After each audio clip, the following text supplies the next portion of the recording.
What is going on, people? Triple M back again with another video, and tonight I would like to talk about England's 1-1 draw against Denmark, which unsurprisingly, from an England point of view, was a very uninspiring, dull and frustrating performance, and from a Denmark point of view, by complete contrast, was an inspiring performance, a really encouraging performance from the Danes, because despite going 1-0 down early on in the first half, they did not let their heads drop. They went up the other end, they scored and equalized before half-time, and then they were able to hold their own for the rest of the game, and actually apply pressure in the opposition half. This wasn't just a case of Denmark sitting back and soaking up pressure. It was a case of Denmark actually competing and making things difficult for England. So shout out to Denmark. Shout out to, I believe his name is Holmund.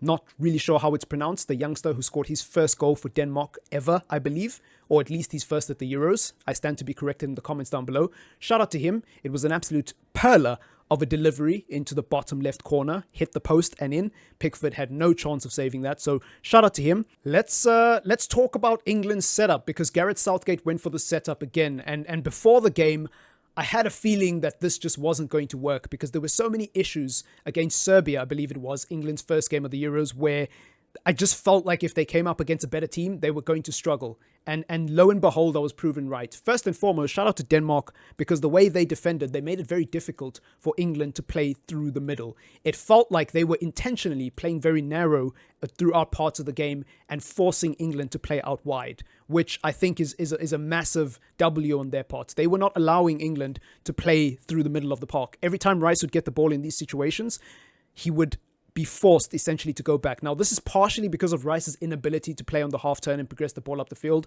but it's also partially because of Denmark's ability to punish that and not give him time and space to be comfortable. Because Rice, the only time he actually is able to turn and progress the ball up the field is when you give him space. And Denmark didn't do that. They were really intent on crowding the middle of the park. That's what it felt like when I was watching the game.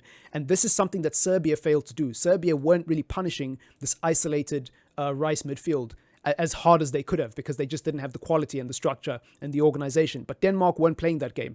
Denmark made sure that they held it down for 90 minutes.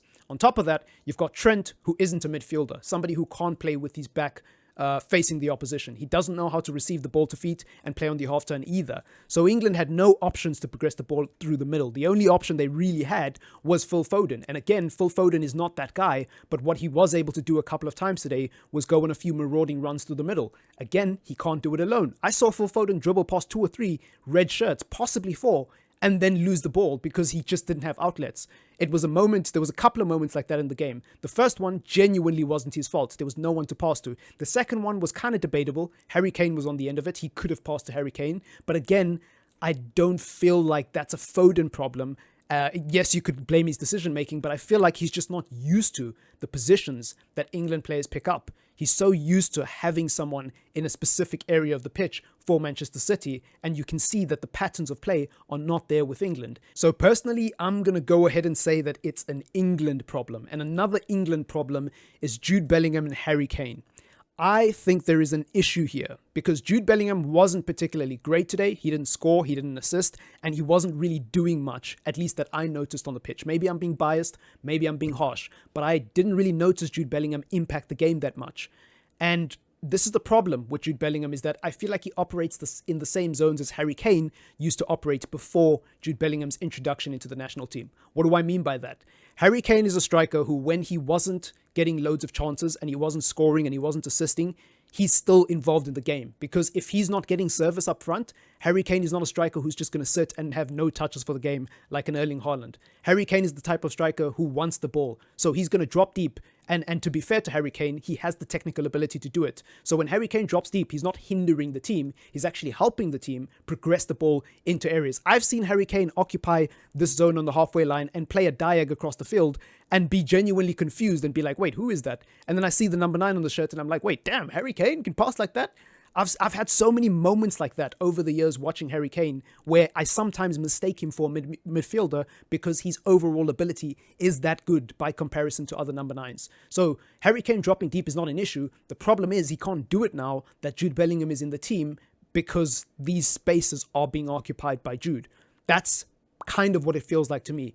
And so there is a balance issue here with Gareth Southgate. In addition to Rice and Trent not being good enough or not being the right profiles to progress the ball and take it off the back four or back three and be a link between the back three and the front five, in addition to that, the front five isn't balanced either. In the second half, it looked like Phil Foden was trying to hug the touchline a lot more and be more of a traditional winger. But again, Phil Foden is just not that guy. He's not that guy. He's not an outlet like a Saka or Rashford or Gordon. He just isn't that type of winger. He's a very technical player who relies on his ability to carry the ball through tight spaces, his ability to read the game and stay in between the lines, and somebody who just works extremely hard off the ball to help the team. That's what Phil Foden does. And Gareth Southgate even said that in an interview before the game when somebody asked him, I think a reporter had asked him about Foden's poor performance against Serbia.